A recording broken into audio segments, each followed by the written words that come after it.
E aí, pessoal, tranquilo? Como é que vocês estão? Ah, sei que vocês estão com saudade de mim, né? Que isso, para, né? Para, por favor. Acho que a gente voltou aí depois de um recesso de 3 semaninhas do pessoal que já estava aí com a gente desde o começo. E bem-vindos de novo, pessoal, que são os alunos ouvintes aí, né? Já vou pedir desculpas porque essa semana era para ser uma aula gravada ao vivo, filmada ao vivo, se assim for.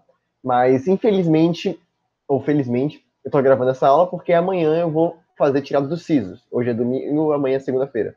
Eu vou tirar os sisos e não vou poder falar na terça-feira. Então, essa semana vai ser aula gravada e acho que na próxima semana dá pra voltar com a aula ao vivo tranquilo. Beleza? Então, para recapitular todo mundo aí, onde é que a gente parou? A gente parou nas últimas aulas, nas últimas semaninhas ali, em estequiometria. Vimos estequiometria básica, estequiometria avançadinha, mais ou menos, né? Você que está com alguma dúvida, mas você não entendeu direito algum conceito de estequiometria, você pode fazer duas coisas. Ou você fala comigo, manda um zap aí que vai estar aí no direcionamento aí embaixo no número, ou então você vai nas videoaulas que estão no canal do YouTube e você tem lá todas as estequiometrias. É basicamente a mesma aula que eu dei, né? Então, se você quiser saber algo mais aprofundado, então quiser entender melhor, só dá uma olhadinha nas aulas de estequiometria avançada, estequiometria com soluções. Você vai principalmente para o pessoal que está chegando agora, os alunos ouvintes, né? Foram aulas que eu acabei não dando na aula de semana base para vocês, mas ainda assim a gente vai dar uma retomada aos poucos aqui. Beleza? Fechado? Então vamos lá, galera. A aula de hoje a gente vai começar falando de oxirredução, mas antes vamos dar uma olhadinha aí no que seria a estequiometria que a gente viu. Bom, o pessoal aí que já tá com a gente, já tá ligado o que é isso. O que a gente tem aí, o primeiro conceito básico da estequiometria são as proporções. Com a estequiometria que você vai fazer, com as proporções você vai fazer a estequiometria como um todo. Vamos lá, usei aquele exemplo ali da lei de Proust, né, lei das proporções definidas, para fazer um sanduíche de mortadela. O que eu preciso para fazer um sanduíche de mortadela? Para fazer um sanduíche de mortadela, eu preciso de um pão, um queijo e uma mortadela. É isso que eu preciso. Um para um para um, dando um resultado. Isso é uma proporção. A gente vai ver muito isso em estequiometria no geral, né? Se eu tenho um pão e um queijo e uma mortadela, eu vou ter um sanduíche. Proporção de um para um para um. Agora, se eu tiver 2 pães, 3 queijos e 2 mortadelas, eu tenho quantos sanduíches? Pensa comigo. Se eu preciso de um de cada para fazer um sanduíche, se eu tenho 2 pães, 3 queijos e 2 mortadelas, eu vou fazer 2 sanduíches. Porque o queijo, eu tenho 3 queijos, tá? Corta um pão ao meio e faz um sanduíche a mais. Não. Eu preciso de um queijo, um pão e uma mortadela para fazer um sanduíche. Logo, se eu tenho 3 queijos, 2 mortadelas e 2 sanduíches, eu só consigo fazer. E 2 pães, eu consigo fazer 2 sanduíches. É o que a gente tem aqui, ó. Eu faço 2 sanduíches e fica sobrando um queijo. É isso que eu tenho. E aí, o que acontece? O queijo aqui, ele vai ser chamado de reagente em excesso. Porque ele foi o que passou. Ele foi o que excedeu o que, que a gente conseguia trabalhar. Foi o que sobrou. O que sobrou é sempre reagente em excesso. E o pão e a mortadela juntos são chamados de reagentes limitantes, porque eles vão ser quem vão delimitar quantos produtos eu vou conseguir fazer no final. Se eu tivesse só um pão, eu só conseguiria fazer um sanduíche, mesmo com 2 mortadelas e 3 queijos. Aí o pão seria meu reagente limitante e o queijo e a mortadela passariam a ser meu reagente em excesso. Beleza, alguns conceitos básicos que a gente vai ver aí ao longo da oxidação, não muito hoje, né, mas mais para a próxima aula, mas eu quero que vocês tenham isso em mente. Se eu tenho algo nos produtos, eu preciso ter aquela mesma coisa nos reagentes. Tudo aquilo que está nos produtos, eu tive que passar por aquilo no reagente. Não tenho como tirar algo do nada, nem tenho como sumir com algo. Não tenho como aparecer algo ali nos produtos que não estavam nos reagentes, e eu não tenho como sumir com algo dos reagentes e não aparecer nos produtos. Essa proporção tem que ser mantida, tem que ser conservada. Aí já vai vir para a teoria de Lavoisier, né? Que na natureza nada se perde, nada se cria, tudo se transforma. Beleza? Tá, Pita, mas você vai falar de oxirredução. Por que você estava retomando isso daí? Porque na oxirredução eu vou ter essa mesma coisa, mas vai ser com elétrons. Isso aí, é elétrico que a gente vai trabalhar agora, então fica ligado. Vou ter a conservação de número de elétrons. Mas vamos lá. Só para relembrar aqui, balanceamento estequiométrico. O que você não pode esquecer no balanceamento estequiométrico? Você tem que lembrar de 3 coisas, né? Primeira coisa é macho, não pode ser nunca da sua vida você pode tirar macho da sua cabeça. Segunda coisa, você tem que ter aí em mente as proporções sempre têm que ser mantidas. E a terceira coisa que você tem que ter em mente é as regras de 3, né? Isso aí não pode sumir nunca da sua cabeça. Nessa primeira equação aqui, a gente tem o CaO, que é o óxido de cálcio, interagindo com H2O, água, formando hidróxido de cálcio aquoso, né, que é conhecido também como hidróxido de cálcio. Esqueci o nome. Mas então, o que a gente vai fazer aqui? Primeiro, vamos pensar em macho. Macho é o quê? Metal, ametal, carbono, hidrogênio, oxigênio. Nessa ordem. A gente tem que começar a balancear por essa ordem. Então vamos lá. Quem que é o macho aqui? Quem que é o primeiro M? É o metal. Tem um cálcio aqui nos reagentes, um cálcio no produto. Cálcio tá bonito. Depois vamos para os ametais. Além do carbono, hidrogênio e oxigênio. Tem algum? Tenho nenhum. Vamos para o carbono. Tem o carbono? Não tem o carbono. Vamos para o hidrogênio. Tem o hidrogênio? Tenho 2 hidrogênios aqui. E tenho 2 hidrogênios aqui nos produtos também. Se eu tenho 2 e tenho 2, hidrogênio está bonitinho. Tenho 2 hidrogênios nos reagentes, 2 hidrogênios nos produtos. Bonito. Agora vamos para o oxigênio, que é o último, né? Oxigênio tem um aqui no monóxido de cálcio e tem um aqui na água. Ou seja, ao todo nos reagentes eu tenho 2 oxigênios. Nos produtos também tenho 2 oxigênios. Logo, proporção já é 1 para 1 para 1. Quem já viu aí, ó, veio com ela balanceada. Não tive que mudar o número de nada para conseguir reorganizar ali o número de átomos, né? Já está tudo bonitinho. Beleza? Agora, vamos para essa outra aqui. Eu tenho H2SO4, mais famigerado aí ácido sulfúrico, interagindo com o hidróxido de sódio, né? Aí vai gerar o que? O sulfato de sódio, que é um sal, e água. Nós temos a reação de um ácido, como a base, gerando sal e água. Reação padrão. Vamos lá. Macho, macho, macho. Mete o macho na cabeça, mete o macho lá dentro. Primeiro macho, M, metal. Quem que é o metal aqui? Sódio. Eu tenho um sódio nos reagentes. Opa, tenho 2 sódios no produto. O que eu vou fazer?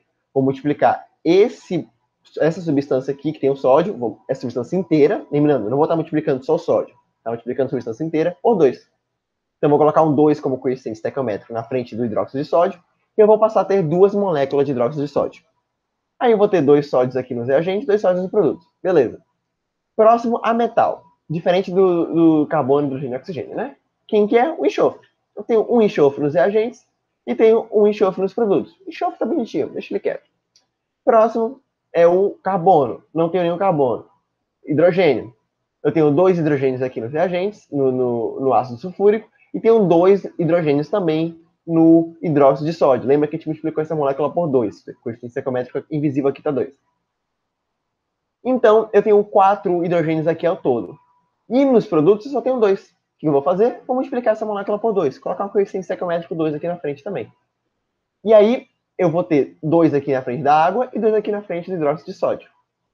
Agora, o último oxigênio. Eu tenho 4 oxigênios aqui no ácido sulfúrico, 2 oxigênios aqui no hidróxido de sódio, que está multiplicado por 2. Então, ao todo, eu tenho 6. E eu tenho 4 aqui no sulfato, né, do sulfato de sódio, e 2 aqui na molécula de água, ou seja, 6 também. Então, tenho 6 nos reagentes e 6 nos produtos. Como vai ficar essa equação balanceada? Assim, 1 para 2 para 1 para 2. Essa é a proporção que a gente tem. Sempre que eu tiver uma molécula de ácido sulfúrico, para eu neutralizar isso, para eu reagir isso com o hidróxido de sódio, eu vou precisar de 2 moléculas de hidróxido de sódio. E aí eu vou sempre gerar uma molécula de sulfato de sódio e 2 moléculas de água. Sempre. É isso aí. É isso que é balanceamento. Agora, vamos começar a entrar em um conceito um pouco mais específico aqui. Vamos primeiro ver a oxidação. O que é a oxidação? A oxidação é a perda de elétrons de uma espécie química. Toda vez que numa reação química uma substância estiver perdendo elétrons, um átomo de alguma substância está perdendo elétrons, ela está sofrendo oxidação. Isso aqui na química inorgânica, né? Na química orgânica, vocês vão ver com o professor Breno, que a oxidação é quando você está dando oxigênio para aquela substância. Aqui a oxidação é perder elétrons. E o que acontece?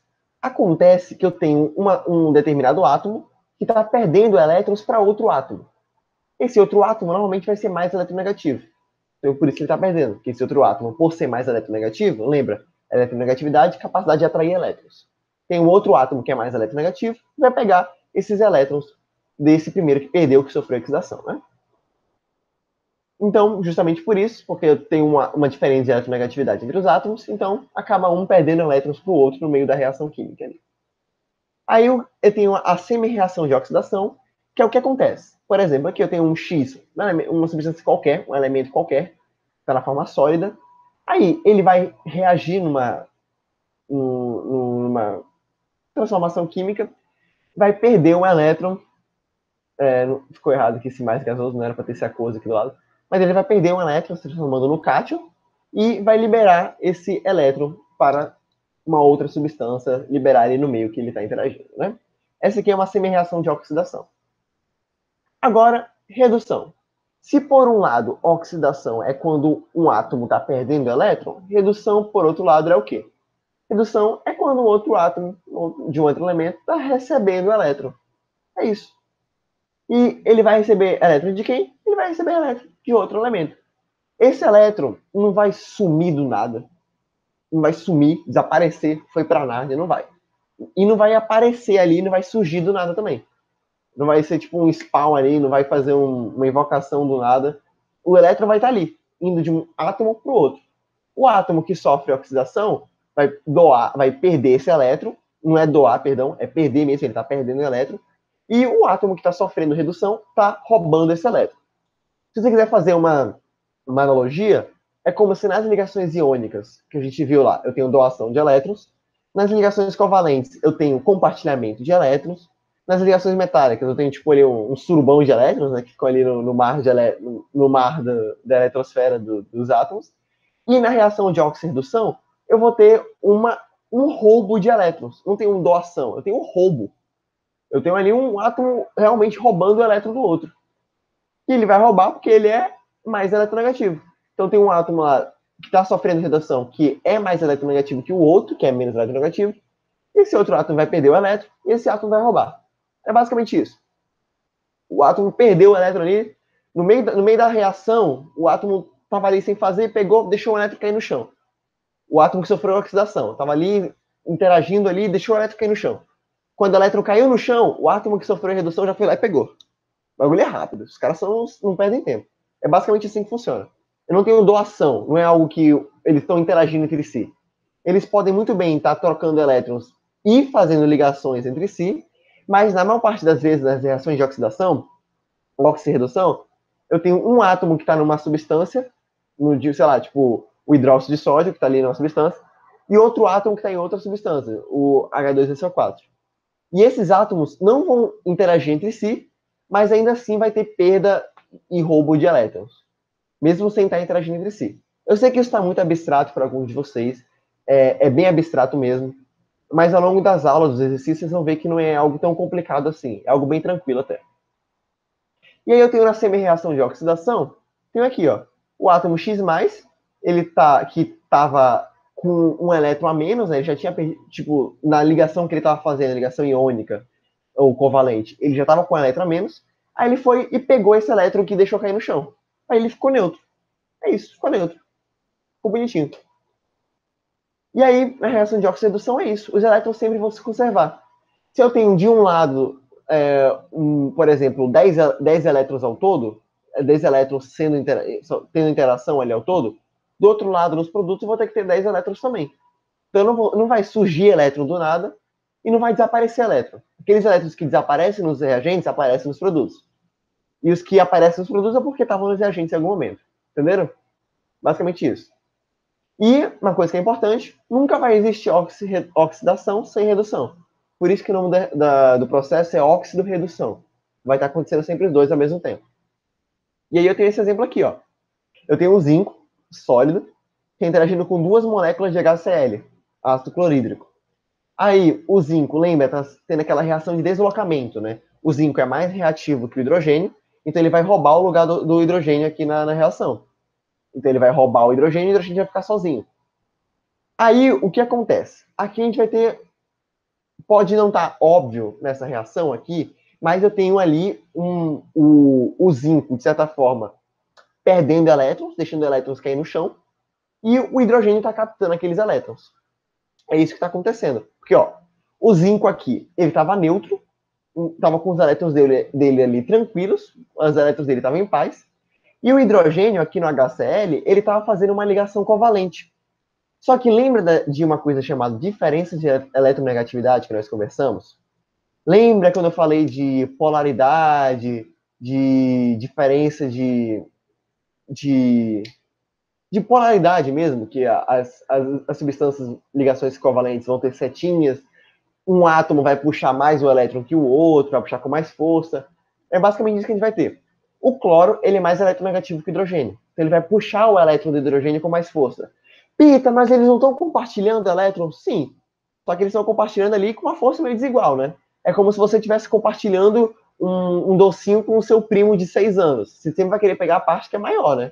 Do doce ali. Tipo, sei lá, sabe aqueles Finic, aqueles tubos gigantes?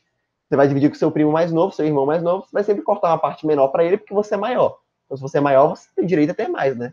É basicamente isso que está acontecendo. O cloro é mais eletronegativo que o hidrogênio, então ele está puxando o elétron para mais perto dele. Então, é como se o cloro ficasse parcialmente negativo e o hidrogênio ficasse parcialmente positivo. Então, o que está acontecendo aqui? Aqui, quando o hidrogênio está junto do cloro, ele está parcialmente positivo, parcialmente cátion. E o zinco, quando está sozinho, está neutro. Não perdeu nenhum elétron, não ganhou nenhum elétron. Só que aí o zinco, quando ele vai, como ele é mais reativo que o hidrogênio, né? A gente viu lá a reação de deslocamento, simples troca, ele vai roubar o lugar do hidrogênio na reação e aí vai passar a fazer uma interação com o cloro. Só que quando o zinco interage com o cloro, eu não tenho mais ligação covalente. Já tenho ligação iônica, doação de elétrons. Então o zinco vai doar os elétrons para o cloro, aqueles 2 elétrons padrão que o zinco sempre doa, e o cloro vai receber esses 2 elétrons. Como ali ele meio que já estava recebendo do hidrogênio de qualquer forma, né? Então só fez fazer a substituição de elétrons. E aí o hidrogênio, por sua vez, vai passar a ficar neutro. Que aí ele vai estar só o hidrogênio. O hidrogênio está assim, tranquilão, tá na dele. Tá interagindo com ninguém ali, tá de boas. Então aí, ó, o que acontece? O zinco, que estava de boas, perdeu o elétron, deixou o elétron cair no chão, que é como se tivesse o cloro já tivesse com os elétrons dele ali. Aí o hidrogênio, que estava interagindo com o cloro, olhou os elétrons do zinco ali no chão e falou: não tem ninguém aqui perto, né? Vou pegar os elétrons que o zinco deixou cair. Pegou os elétrons do zinco e ficou de boas. Ou seja, aqui eu tinha o zinco que deixou cair 2 elétrons no chão e eu tinha 2 átomos de hidrogênio. Esses 2 átomos de hidrogênio pegaram os elétrons e ficaram neutros. Isso aqui é como se fosse uma equação global, que é o resumo dessas duas semi-reações aqui, ó. Semi-reação de oxidação e a semi-reação de redução. De redução. Eu troquei os nomes, né? Não, eu coloquei oxidação 2 vezes, perdão. Semi-reação de redução aqui, né? Aí eu tenho essa equação global, que são as duas semi-reações juntas. O zinco pegando, o hidrogênio pegando os elétrons que saíram do zinco. Basicamente, o zinco sofreu oxidação e o hidrogênio sofreu redução, porque o hidrogênio foi aquele que pegou os elétrons. Quem pega os elétrons sofre redução, quem perde os elétrons sofre oxidação. Pita, pita, pita, pita! Mas o zinco não doou os elétrons dele para o cloro? Por que o cloro não sofreu redução, então? Porque olha só, o cloro ele já estava com 2 elétrons do hidrogênio. Era uma ligação covalente, mas já eram praticamente do cloro. O cloro é mais eletronegativo, então já era praticamente dele. Então ele só fez, tipo, os elétrons que eram do hidrogênio passaram a ser do zinco. Não mudou muita coisa. O cloro tá do mesmo jeito. O cloro, a vida dele tá igual. O que mudou foi a vida do hidrogênio e do zinco. Que agora o hidrogênio não está fazendo mais ligação com ninguém, só com ele mesmo. E o zinco está fazendo ligação com o cloro. Aí sim, perdendo 2 elétrons. Entenderam? Lembrando, qualquer dúvida que vocês tiverem, manda mensagem para mim, tá bom? Eu sei que aqui é videoaula gravada, não tô vendo o chat, nada do tipo, para alguém falar, eu não entendi e tal. Mas ainda assim, podem falar comigo de boas que eu vou responder. E eu vou tirar dúvidas na próxima aula também. No final da próxima aula, eu vou tirar algumas dúvidas que vocês podem ter, então podem anotar no caderninho se vocês quiserem esperar a próxima aula. Agora a gente vai ver aqui com número de oxidação. Oxirredução também, né? Número de oxirredução, na verdade, que é o famoso NOx. O NOx são esses numerozinhos que estão aqui em cima dos átomos. Pita, isso não é carga elétrica? Então, isso aí pode ser entendido como carga elétrica dos átomos, né? Como se fossem íons. Mas, como nem sempre eles vão ser íons, como no caso do hidrogênio aqui, ó, que ele está fazendo ligação covalente, não é um íon, a gente chama de NOx, que é como se fosse o número aparente dele. O que seria isso? É como se fosse a carga elétrica, mesmo não sendo íons, pode ser de compostos covalentes, a carga elétrica daquele átomo. E essa carga elétrica pode ser aparente, pode ser imaginária ou pode ser real. Ela é imaginária no caso das ligações covalentes e é real no caso das ligações iônicas. Porque nas ligações covalentes, lembra que é parcialmente, eu tenho ali um elétron que está mais do lado do cloro e menos do lado do hidrogênio. Então, o hidrogênio fica mais longe do elétron, ele fica meio que mais positivo. Ou seja, são cargas aparentes, cargas ilusórias. Vocês entenderam, né? E no caso de carga elétrica real, é das ligações iônicas. Tem um átomo doando elétron para o outro, está ficando virando cátion, outro átomo está recebendo, está virando ânion. E aí, para numerar o NOx de cada átomo na substância, eu tenho algumas regrinhas que a gente vai trabalhar daqui a pouco. A gente vai entender como é que funciona essas átomos. Mas, no geral, se um átomo está perdendo elétrons, ou seja, se ele está sofrendo oxidação, ele vai ter um NOx positivo. E se um átomo está ganhando elétrons, sofrendo redução, está tendo um NOx negativo. Então pode ver, ó, redução é como se o NOx dele estivesse diminuindo. Por isso que é reduzindo. Redução. O NOx dele está reduzindo. Oxidação, o NOx dele está aumentando. Aqui, ó, no caso do zinco, ele está sofrendo uma oxidação, que o NOx dele estava 0 e passou a ser mais 2. E o NOx do hidrogênio está sofrendo uma redução. Antes estava em mais 1, né? A gente não coloca aqui o 1, mas é como se fosse o mais 1. E passou a ser 0. Reduziu de 1 para 0. Basicamente isso. E aí, nas ligações iônicas, o NOx sempre vai ser igual à carga elétrica do átomo. Se eu tenho aqui na ligação de um cloreto de sódio, né? Sal de cozinha, Na mais Cl. Quem sabe que o Na, que é o sódio, vai doar um elétron para o cloro, para o Cl. E aí, porventura, o sódio vai virar um cátion e o cloro vai virar um ânion. Então, o sódio, justamente por ter ali a carga elétrica mais 1, por ter virado um cátion positivo monovalente, vai ter um NOx mais 1 também. E o cloro, por ter virado uma carga negativa menos 1, vai ter um NOx também menos 1. E aí o sódio sofreu oxidação porque perdeu elétrons, e o cloro sofreu redução porque ganhou elétrons. Deu para entender aqui? Tranquilo? Muito bem. Agora eu vou ter ligações covalentes também. Nas ligações covalentes já vou ter outro esquema, já é um pouquinho mais diferente.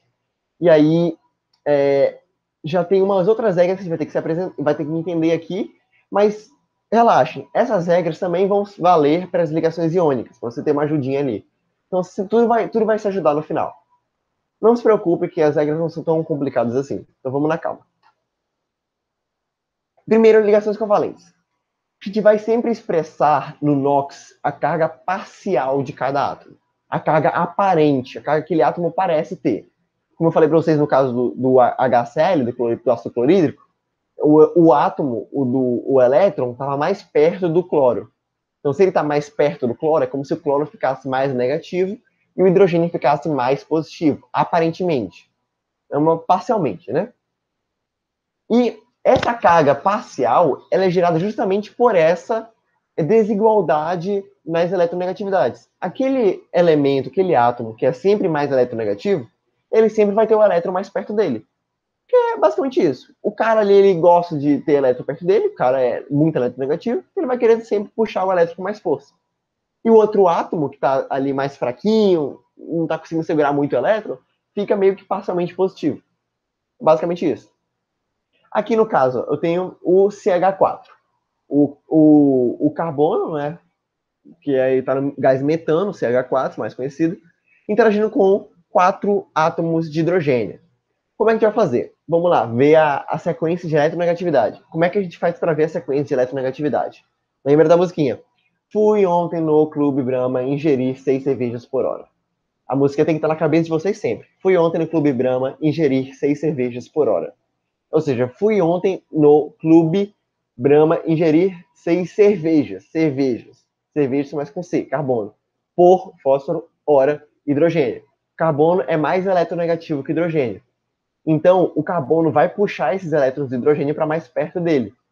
Então, o carbono vai estar puxando o elétron daqui de cima, daqui do lado, daqui de baixo e daqui do outro lado também. Então, o carbono vai estar com 4 elétrons mais próximos dele. O que significa? Que ele vai ficar parcialmente com uma carga negativa de menos 4. Como se ele tivesse com aqueles elétrons mais próximos dele. Como se ele estivesse virando um ânion. Ele, na cabeça do carbono, ele virou um ânion. Ele conseguiu pegar 4 elétrons perto dele ali e está felizão. E o hidrogênio o quê? Cada átomo de hidrogênio está virando um cátion monovalente positivo, né? que fica basicamente assim, ó. Fica um carbono menos 4, parcialmente menos 4, e 4 hidrogênios mais. Aí, Pita, isso aí é a mesma coisa que a carga elétrica? É a carga elétrica parcial. Porque lembra que na ligação covalente eu não tenho carga elétrica, eu tenho um compartilhamento de elétrons. Mas parcialmente é como se ele virasse um ânion, como se ele virasse um cádmio. Beleza? Tudo bem? Vamos de novo aqui, ó. O oxigênio com dois átomos de hidrogênio. O H2O, mais conhecido como água. Então, fui ontem, oxigênio. No Clube Brahma, ingeri 6 cervejas por hora, hidrogênio. Oxigênio é muito mais eletronegativo que hidrogênio. Então, ele vai pegar esses dois átomos de cada hidrogênio aí e vai ficar com ele. Vai roubar os dois átomos, não vai roubar, né? Vai deixar mais perto dele ali os dois elétrons de hidrogênio. Então, o oxigênio vai meio que ficar com 2 elétrons a mais para ele, vai ficar menos 2. E cada átomo de hidrogênio vai ficar mais 1, como se estivesse perdendo um elétron. Essa aqui, a carga parcial deles, é o NOx de cada átomo. Isso aqui é o NOx, né? O NOx do oxigênio aqui é menos 2, e o NOx do hidrogênio aqui é mais 1, de cada hidrogênio, né? Mais uma vez. Ai, nossa, Pete, e agora? Fui ontem no clube, cloro. Cloro e o cloro tem a mesma eletronegatividade. Não tem diferença de eletronegatividade. Então o que eu faço agora, Pita? Não faz sentido para mim. Nenhum vai puxar o elétron com mais força, os dois vão estar segurando com a mesma força ali os elétrons. Então nenhum vai ficar parcialmente negativo e nenhum vai ficar parcialmente positivo. O que eu faço? É isso. Eles vão estar ali puxando os elétrons com a mesma força. Então o elétron vai ficar literalmente bem no meio deles. Nenhum vai ficar com o elétron mais próximo deles, então nenhum vai ficar com a carga parcialmente negativa. Porventura, nenhum vai ficar com a carga parcialmente positiva. Então o NOx desses átomos aqui vai ser 0. O NOx deles vai ser 0 e 1. Porque 0 significa que ele está meio que neutro ali, né? Lembrando, isso aqui tudo são NOx. Tem o NOx aqui do CH4, carbono, menos 4, hidrogênio mais 1. O NOx do H2O, o oxigênio, menos 2, hidrogênio mais 1. E o NOx do Cl2, né, do cloro, é 2 átomos de cloro com o NOx igual a 0. Beleza? Cada átomo sempre vai ter um NOx, não que seja diferente, mas numa mesma substância, os átomos vão ter NOx diferentes, sim. Os átomos vão ter NOx diferentes, pode falar isso. E agora a gente vai entrar nas regrinhas para ver os NOx. As regrinhas são bem interessantezinhas, vamos lá. Primeira regra de NOx. Substância simples. Sempre nas substâncias simples, os átomos são todos do mesmo elemento. Logo, eu não vou ter diferença de eletronegatividade. Então, eu não vou ter um átomo puxando o elétron com mais força que o outro. O NOx da substância simples sempre vai ser igual a 0.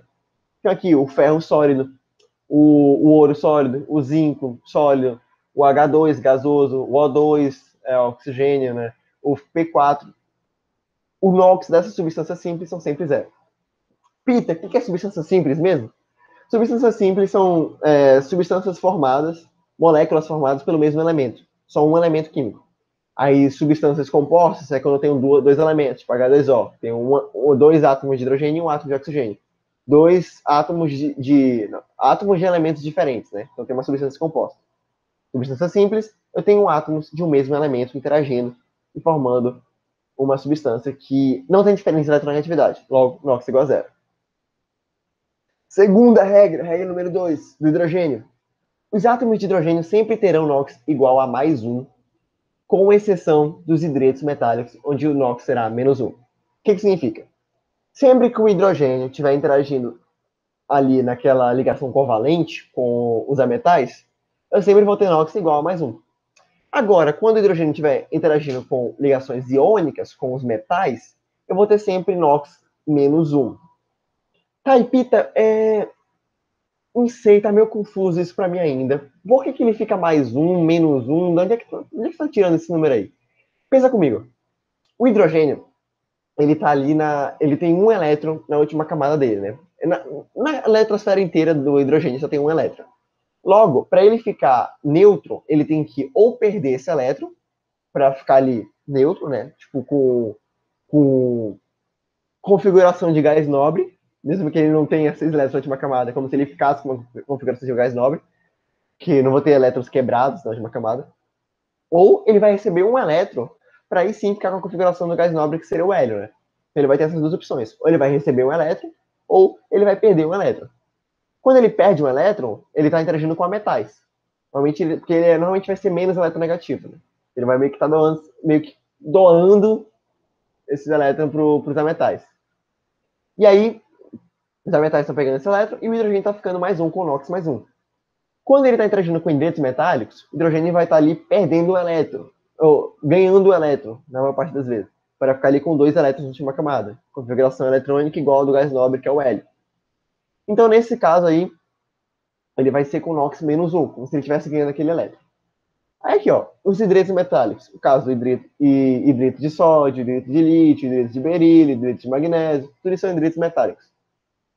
Que o NOx de hidrogênio é menos 1. Aí o NOx de hidrogênio vai ser mais 1 nas ligações covalentes normais.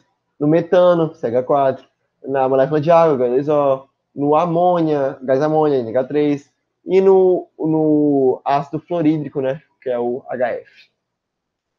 Beleza? Terceira regra agora. Terceira regrinha, number 3. Number 3. O oxigênio. O oxigênio, de um modo geral, assim, na grande maioria das vezes, vai ter NOx menos 2. Por quê? Lembra, o oxigênio tem 6 elétrons na última camada. Está ali no grupo 6A, né? 6 elétrons na última camada na família do oxigênio. Logo, família do oxigênio não, perdão. Família dos calcogênios, né? Grupo dos calcogênios. Logo, para ele ficar estável, para ele atingir configuração de gás nobre, ele vai ganhar, na maioria das vezes, 2 elétrons, porque ele vai ter 8 elétrons na última camada, vai ficar ali configuração de gás nobre bonitinho. Só que o flúor, ele é chato. O flúor é irritante. O flúor pro oxigênio é como se fosse, sei lá, tipo o Bolsonaro e a cloroquina, tá ligado? Sempre tem um mamando o ovo do outro. Oh, perdão, desculpa o termo tanto quanto chulo. Mas o flúor é a única coisa que tem uma eletronegatividade maior que o oxigênio. O flúor é o elemento mais eletronegativo da tabela periódica. É o único que consegue ganhar do oxigênio na porrada de eletronegatividade. Fui ontem, flúor, oxigênio. Então, quando o oxigênio encontra o flúor, o oxigênio pega e fala, pô, aí não dá. Não consigo roubar esses 2 elétrons. Aqui a malandragem é sua, meu rei. Aqui você tem toda a vontade do mundo para fazer o que você quiser com os 2 elétrons. Então o flúor vai lá, fala, beleza, passa pro pai que eu domino de peito e faço gol. Então o flúor pega os 2 elétrons do oxigênio. É o único caso em que o oxigênio vai ficar com o NOx positivo, quando ele está interagindo com o flúor. Porque o flúor é mais eletronegativo, que ele vai pegar esses elétrons do oxigênio. E o oxigênio vai ficar com NOx menos 1 quando ele é um peróxido. O que é um peróxido? Água gasificada, H2O. Não, H2O2. Né? Aquela água gasificada, água gasosa. Então, ali, nas formas de peróxidos, o oxigênio vai ficar com NOx menos 1. Por quê, Peter? Porque ele vai olhar para o hidrogênio e não vai ter de onde tirar elétron e vai ficar daquele jeito mesmo. Olha só, que na água, no ácido sulfúrico, no gás carbônico, no monóxido de cálcio, que é a cal virgem, o NOx do oxigênio sempre vai ser menos 2. Agora, quando ele interage com o flúor, F2O, né, que o flúor está ali no grupo dos halogênios, então ele só consegue aguentar mais um elétron, então por isso que precisa de 2 átomos de flúor para aguentar os 2 elétrons do oxigênio, aí sim o oxigênio vai ficar com NOx mais 2, e no H2O2, no peróxido de hidrogênio, eu vou ter o NOx do oxigênio igual a menos 1. Peróxidos, menos 1. Flúor vai ser mais 2, e no geral vai ser menos 2. Vão ter casos que o oxigênio vai ficar com o NOx menos meio, mais meio, mas vestibular não cobra isso. Vestibular normalmente para nessa questão de menos 2, mais 2, menos 1. Menos meio, mais meio, você vai ver só na faculdade, se fizer alguma coisa de química. Então, próxima regrinha, number 4. Aí, 4. Elementos aleatórios sem exceção às regras. Esses elementos agora aqui, todos os elementos que eu vou falar, eles não têm nenhuma exceção. Eles sempre vão respeitar esses NOx que estão aí. Sempre. Vamos lá. Primeiro, metais alcalinos. Todos os metais do grupo 1A. Que é o sódio, o sódio. Brincadeira, esqueci o nome. Deixa eu ver aqui rapidinho o nome dos outros elementos, né? Eu tenho o lítio, o potássio, o rubídio, o césio. São todos elementos da família 1A do grupo 1A, os alcalinos, né? Eles sempre vão ter NOx igual a mais 1. Sempre. Aqui no NaCl, o sódio está tendo NOx mais 1. Tá ficando bonitinho. Beleza, né? como se aqui, como é uma ligação iônica, o sódio está dando um elétron para o cloro. Então o NOx dele é mais um. Beleza? Agora, metais alcalinos terrosos, família 2A, que é o caso do berílio, que é o caso do magnésio, do cálcio. É isso aí. Sei, tô na Disney aqui. Esse horário são 1 hora da manhã, mas vamos lá. Fé. Aí, no exemplo da cal virgem aqui, do monóxido de cálcio, eu tenho que a gente sabe que o NOx do oxigênio é menos 2, logo, o NOx do cálcio vai ser mais 2. Peraí, Pipa. Peraí. Você acabou de me dizer que o NOx do oxigênio é menos 2. E o NOx do cálcio é mais 2 porque ele é da família do metais alcalinos terrosos. Se eu pegar mais 2 e subtrair menos 2, que é o NOx de um e o NOx de outro, a soma dos NOx no final vai ser igual a zero. Por quê? Porque nas substâncias, toda substância neutra aqui no caso que não tem uma carga elétrica, a substância como um todo não tem uma carga, né? Não é CaO menos, tipo, a substância toda. Não deu pra entender, né? Eu sempre vou ter que a soma dos NOx vai ser igual à carga daquela substância. Se a carga aqui é zero, porque ela está neutra, então a soma dos NOx da substância vai ser zero. Mesma coisa aqui no cloreto de sódio. Eu tenho o NaCl, eu tenho o mais um do Na e o menos um do Cl. A soma dos dois vai dar zero, porque é a carga dessa substância, né? Beleza. Agora o alumínio. O alumínio, ele é o cara que gosta de perder 3 elétrons. Ele odeia os 3 elétrons dele, então ele sempre vai perder esses elétrons quando possível. E o NOx dele sempre vai ser mais 3. Aí eu tenho aqui o alumínio, que está nessa interação do óxido de alumínio. Não sei ler, sou um cego. Enfim, aqui o alumínio vai estar com mais 3 de NOx, e é só você fazer, ó. Eu tenho o NOx do alumínio igual a mais 3. Se eu tenho 2 átomos de alumínio, os NOx do alumínio como um todo vai dar mais 6. E os NOx do oxigênio é menos 2. Se eu tenho 3 átomos de oxigênio, a soma dos NOx de oxigênio vai ser menos 6. Logo, mais 6 menos 6, 0. É a carga da substância. Bonitinho. A prata. A prata é a mesma coisa. A prata sempre vai ter NOx mais 1. Aí eu tenho aqui no exemplo o monóxido de prata, né? Que eu vou ter Ag2 mais O, porque o oxigênio tem menos 2 de NOx. Então, para eu bater aqui o NOx do oxigênio, eu preciso de dois átomos de prata, né? Para ficar tudo certinho. Aí o NOx da prata vai dar mais 2, o NOx do oxigênio menos 2. Segue o bonde. O zinco. O NOx do zinco sempre vai ser mais 2. Sempre. Aí tem nesse caso aqui o monóxido de zinco, com o oxigênio sendo menos 2 de NOx e o zinco sendo mais 2, né? Padrão. E o flúor, que vai sempre ficar com o NOx menos 1. O flúor é tão eletronegativo, mas tão eletronegativo, que ele sempre vai pegar um elétron para ele. Sempre. O zinco realmente, né? Então, o zinco sempre vai pegar esse elétron aí. Aí o NOx do zinco sempre vai ser sempre vai ser menos 1. Então, como se estivesse ganhando o elétron. Nesse caso aqui, interagindo com o hidrogênio está perdendo um elétron, o flúor está ganhando um. Tudo certo. Aí isso nos leva à quinta regra que a gente tinha comentado, que é a soma dos NOx de todos os átomos de uma substância neutra tem que dar sempre zero. Aí tem um caso, ó. Aquele mesmo exemplo que a gente vê ali, ó, do trióxido de ferro 2. Nossa, eu esqueci como é que se lê óxidos. Perdão, galera. Mas vamos lá. A gente sabe que o NOx do oxigênio é menos 2. O NOx do ferro a gente não sabe. Então a gente vai usar essa regrinha de que a soma dos NOx tem que dar zero para encontrar o NOx do ferro. Como é que a gente vai fazer? O NOx do oxigênio é menos 2. Se eu tenho 3 átomos de oxigênio, significa que ao todo eu vou ter menos 6 em NOx do oxigênio. E o NOx de 2 ferros juntos, de 2 átomos de ferro, tem que dar menos 6.